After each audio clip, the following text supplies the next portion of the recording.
Welcome back my YouTube channel sociology live study. और आज की क्लास में यूपी ट्रिपल एस सी पेट exam 2025 में इंडियन हिस्ट्री के अंतर्गत राजपूत काल का जो चैप्टर है उसके बारे में, उसका जो प्रमुख साहित्य है उसको थोड़ा देखेंगे और ये भी जानेंगे कि ये जो आपका यूनिट है इंडियन हिस्ट्री, उसके राजपूत काल चैप्टर से पूर्व में कौन कौन से प्रश्न विभिन्न प्रतियोगी परीक्षाओं में आ चुके हैं, जिसमें आपके पहले की जो पैट एग्ज़ाम हुई है वो, इसके अलावा दूसरे जो प्रतियोगी परीक्षाएं हैं उनमें जो प्रश्न पूछे गए हैं वो प्रश्न मैंने इसमें शामिल किए हैं। तो आज की क्लास में 20 मल्टीपल चॉइस क्वेश्चंस को डिस्कस करेंगे लास्ट में। और पहले देख लेते हैं इसका साहित्य क्या है राजपूत काल का। तो राजपूत काल के साहित्य की अगर हम बात करें तो इसका जो कार्यकाल है वो 750 ईस्वी से 1200 ईस्वी तक का रहा है। राजपूत काल की पृष्ठभूमि की बात करें तो जो राजपूत शब्द है उसका मूल अर्थ संस्कृत के राजपुत्र से आया है, जिसका शाब्दिक अर्थ है राजा का पुत्र या शाही परिवार का पुत्र। यह शब्द प्राचीन वेदों और ग्रंथों में शाही अधिकारियों और राज परिवार के सदस्यों के लिए पदनाम के रूप में पहली बार प्रकट हुआ था।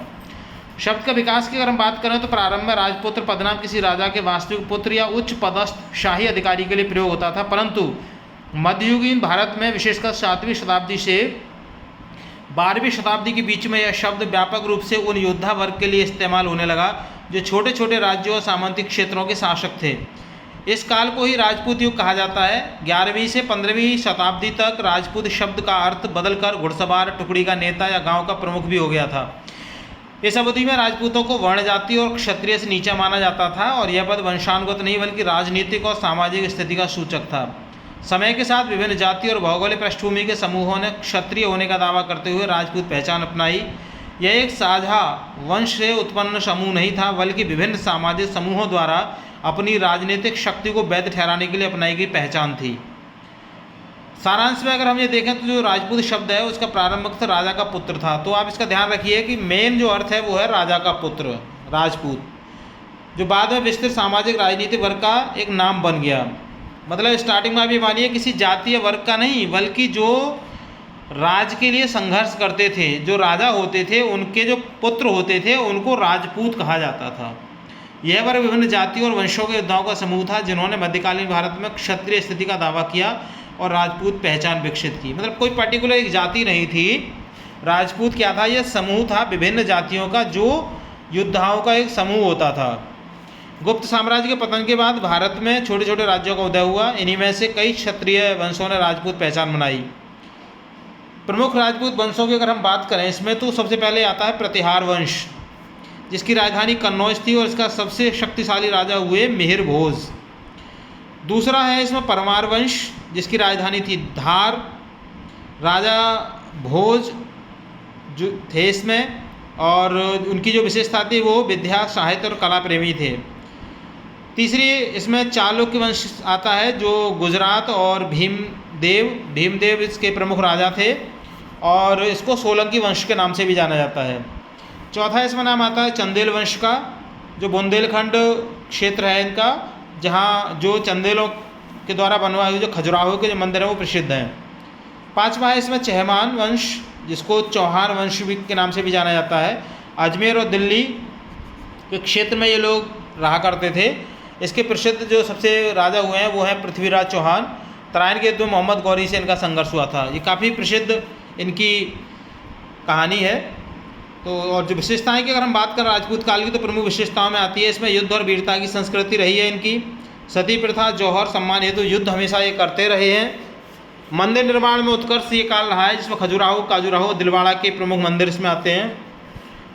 इस काल की सबसे बड़ी कमज़ोर बात थी वो थी कि जो एकता थी देश की वो कमज़ोर हुई और उस एकता कमज़ोर होने के कारण मुस्लिम आक्रमण आसानी से हमारे देश में होते रहे।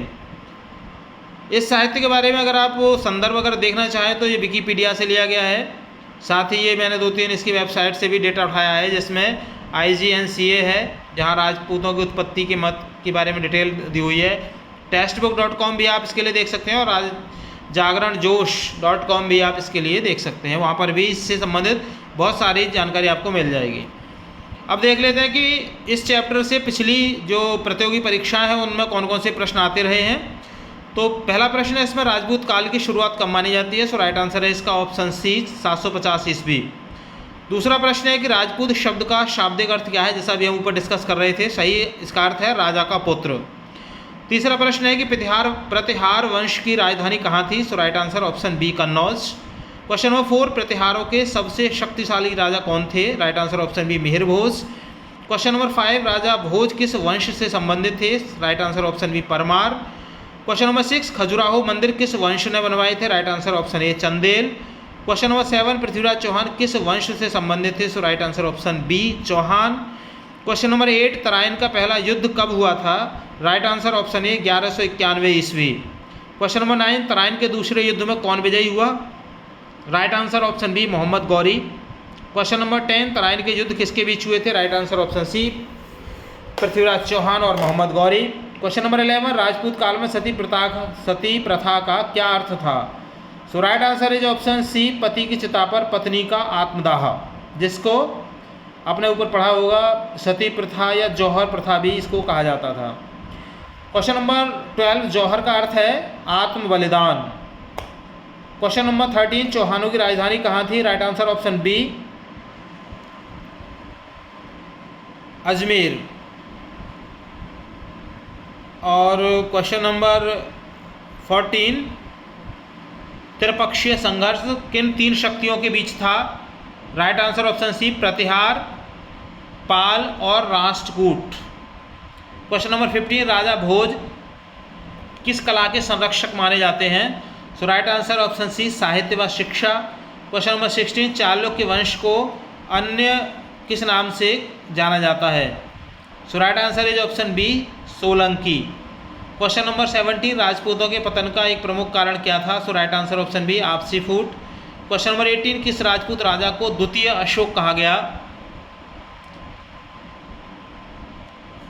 ये प्रश्न इसलिए 2 बार आ चुका है और इसका सही आंसर है ऑप्शन डी नहीं कहा गया है ना, कोई शब्द कहीं इस तरीके का इस्तेमाल नहीं किया गया है इतिहास में।